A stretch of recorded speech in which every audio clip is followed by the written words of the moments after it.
Hello again, everybody. I'm Chris Turner. I am the coordinator of Breaking Down the Borders in November, which by now I think you all know. I'm welcoming one of our simulcast speakers today, Mónica Escalante-Ochoa from Mexico, who will be doing it was going to be a simulcast broadcast with an audience. But of course, right now, in the middle of our pandemic, we don't know exactly what's going to happen, but she will be speaking one way or another. She may have a live audience or she may not, but she will be speaking. She will be here. Mónica, welcome. Thank you, Chris. Now, Mónica is also in charge of the Spanish section at the International Academy of Astrology, and you have been there a long time, haven't you? Yes, over 20 years. Yeah, about as long as I have. I think you and I are sort of embedded there. Mónica, the whole thing about talking to you, I mean, I've known of you. We've never actually met in person, but of course I've known about you for many, many years. But I know very little about astrology in Mexico and very little about you as a person. So let's have a talk about you, find out a bit about you. You live in Mexico City? Yes. Yes, were you born there? Yes, I'm born in Mexico City. Yes. So born and bred and live in Mexico City.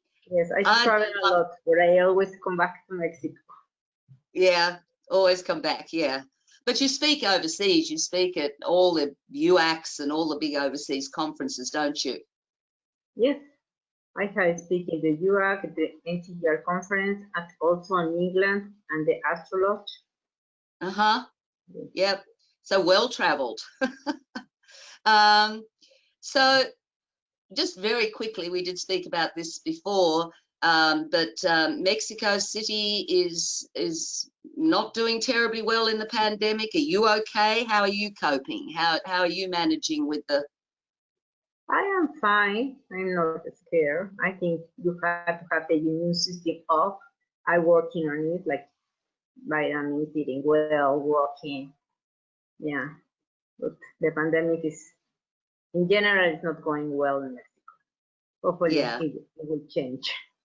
Yeah, let's hope. Let's hope. Well, it will change, but I think the problem is, how long is it going to take to change? I mean, Yes, there's longer than we want it.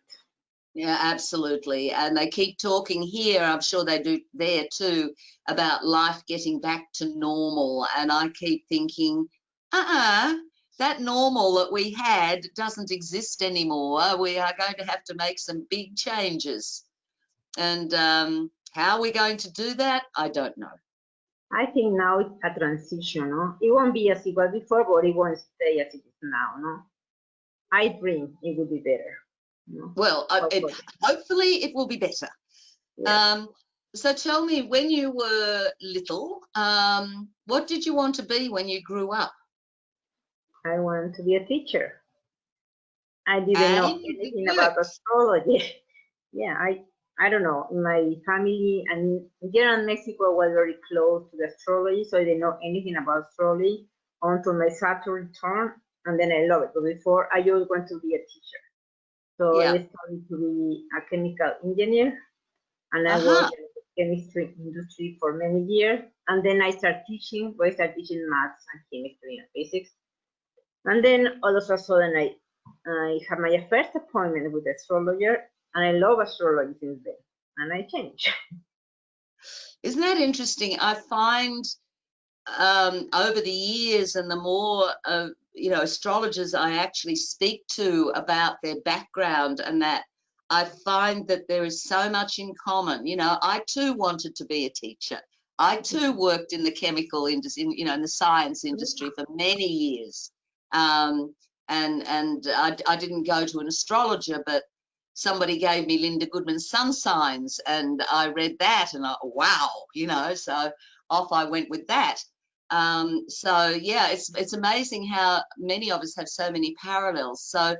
So when you went to the astrologer, did that immediately intrigue you to the point, like, is that how you just actually discovered astrology? I mean, what made you go to the astrologer? Well, Saturn return, you know, it's not very easy. It's a personal changes and a crisis. So one of my friends told me, you should go to see an astrologer. She will help. And I said, okay, I will see it. And I was amazed by all the symbols and all the information that she was able to get from without knowing me. So I said, I have to learn this. It was amazing.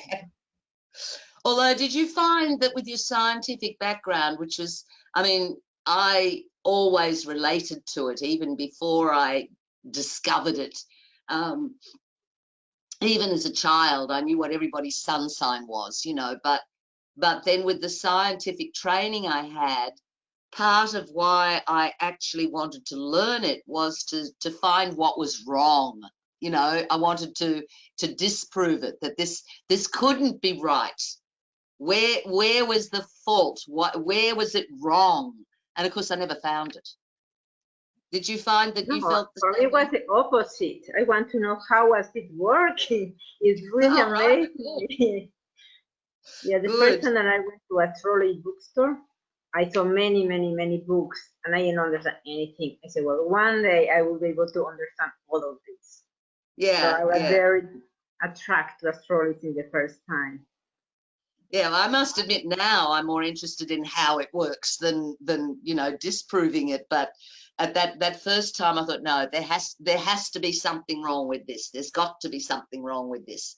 But I think too that for me, once I discovered that there was an actual mathematical basis to it, and that was black and white, that, you know, you could not disprove that. That helped. That, well, okay, there is this basis, so there is this scientific side of it. Yeah, this was the astronomy, no, and all the maths and all the calculus. Exactly, yes, also it's exactly. It's not only like imagination or intuition, it's much more than that. Yeah. But that helped me sort of say, well, okay, you know, this is valid, and if this is valid, the rest of it could well be valid too, you know. So I found that was a big help. So when did you actually become you know, when did you become a professional astrologer? I guess in a way, I'm asking, did the Saturn return have something to do with that? You mentioned before that. No, I just started knowing astrology then, and then I was taking classes with two private teachers, different styles, for 5 years, once a week. And then one of my teachers died, and then the group asked me to teach to them. I said, I'm not raised. Yes, you know more than us, so you teach us. I said, okay, let me prepare a little bit more. And then I was start teaching to them after the 6 years of being studying astrology, and then, well, little by little, all the profession grows, no? Yeah. Again, the same thing. Yeah. My astrology teacher, and I think I'd been studying, I'm so ashamed when I think back, you know, I'd been studying for maybe 6 months, and he had to go somewhere, and he said, oh, I have to stop teaching. And I said, oh, I'll do it, I'll teach for you. And oh my God, no, I'm so, but I did. I was one lesson ahead of my, that's how I learned. After 6 months, well, you were faster than me. I wish now I could get back my first 100 clients and redo their charts for them and reteach my first 100 students, because I don't think I gave them a good deal at all. But anyway, some of them have gone on to be astrologers, so it couldn't have been that bad. Can you tell me, in Mexico, is astrology big in Mexico, or? Yes, it's very big, and it has been growing and growing. Many years ago, when I started, was nothing really serious. But now you can find everything. You can find very good astrologers and very commercial astrologers. It's both. So, but it's like, I think it's, I don't know, maybe 50 good astrologers in Mexico. So it's growing, and it's becoming much more serious, and people get more prepared. They follow the certifications and all the programs. So that's good. I think it's growing.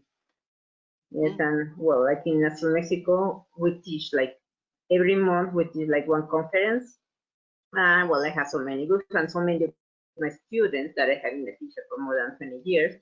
So my students, they also teach, so that what we do like to have like a very professional and deep base. We say that they cannot learn anybody like in 3 months astrology, you know, it's like the basic course is like a year and a half. So they know that if they come to us, they are going to be very good astrologers, but they need to work and time. Yeah. Well, I think, you know, this is one of the things that's so important, and the timing in some ways. I mean, we were just here in Australia, we were just getting to that point at the end of the, you know, in the 90s, where people really understood that you need to go to a good school to become a good astrologer. And then the internet came in, and of course now people pick up things on the internet and they think they know it all, and of course they know nothing. No, some things are good, some things are not good. You should know the basic to be able to make the difference between the good things in the internet and not the good. Yeah.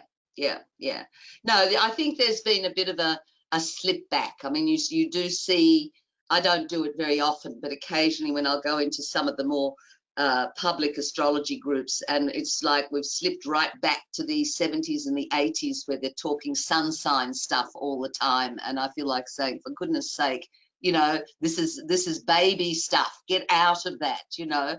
Oh, I'm sorry, I've got a bit of a runny nose. So let's talk a little bit about your lecture, which is on Lilith. Now, Lilith, of course, is a fascinating subject, I think, both from a mythological perspective and, of course, her meaning in the chart. Tell us a little bit more about what you're going to be talking about. Well, I think, as you say, Lilith is a very powerful subject and it's not very well known. So first, I'm going to talk a little bit about the myth, as you say, because I think it's important to know, well, most of the myths, and to know what kind of people thought about Lilith in past time. And then we're going to see how it's reflected in the new life in our area. And then we're going to see all the astrological Lilith. That is important to know that we have 4 Liliths. It's not only one Lilith. It's one Lilith in the myth, but astrologically we have 4, and people get confused on them because some people, they don't know that there are 4. Like the black moon is one, the black moon is another one, and between these two people also get confused. And then they have the asteroid, and we have the star. So we have 4 Liliths in our chart, and I think most always have them, but no people use them, no? And they are very deep. They have something in common. They share the myth of Lilith. They're very powerful. Like you can see it in men chart and woman chart, where I think in general it's not more important in woman chart, because it's like, I don't know, in general the woman is more repressed, like by society, and so the Lilith is the force to become equal and how to make equal life, a strong life.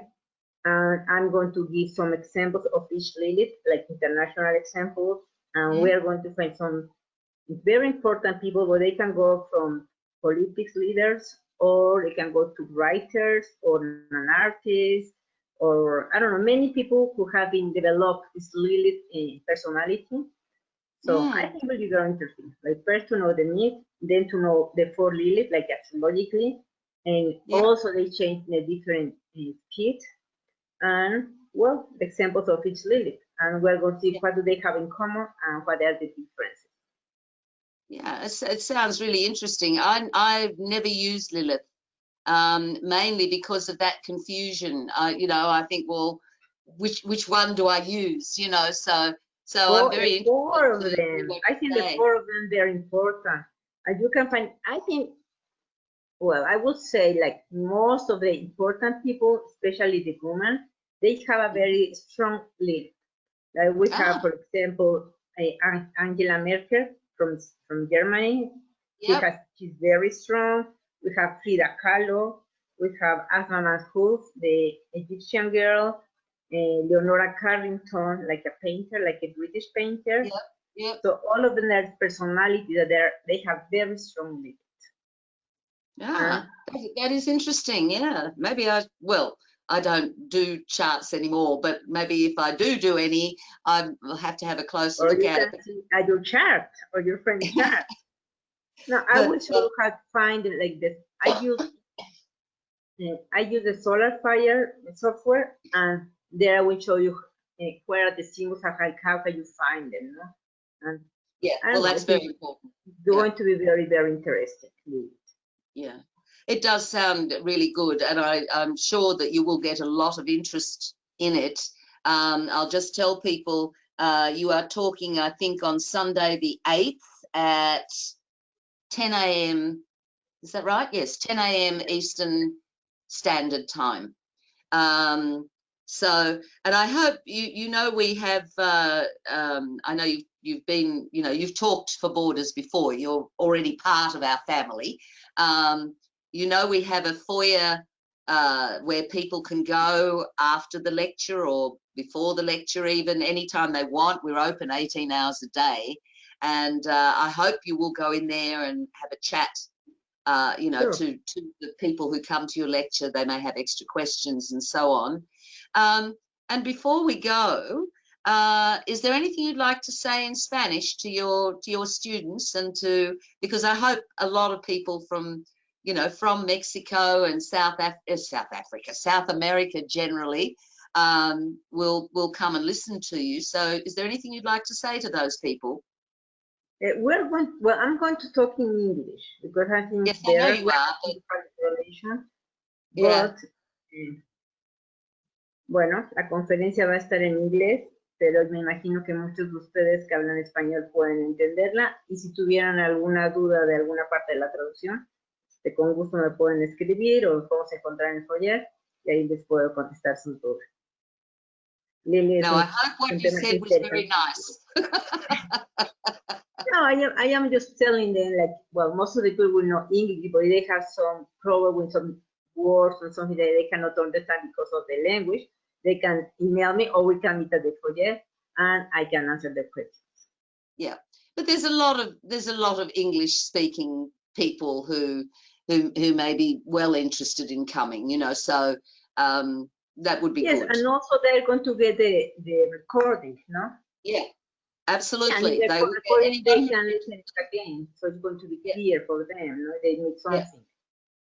Yeah, so they can even get translations and things afterwards. So yeah, anybody who registers, and thank you for bringing that up, because anyone who registers for any of the presentations automatically will get a recording of that lecture.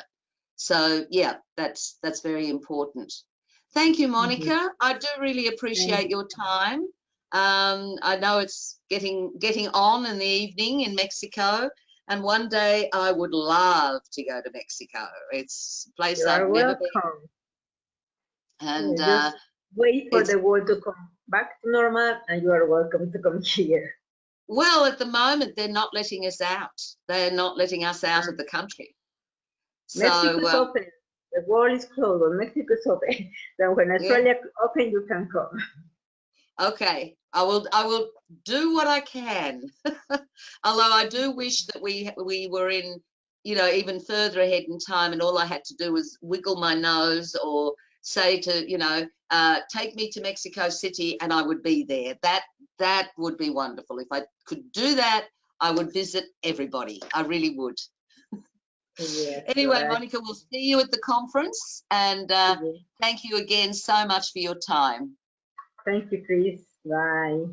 Bye for now.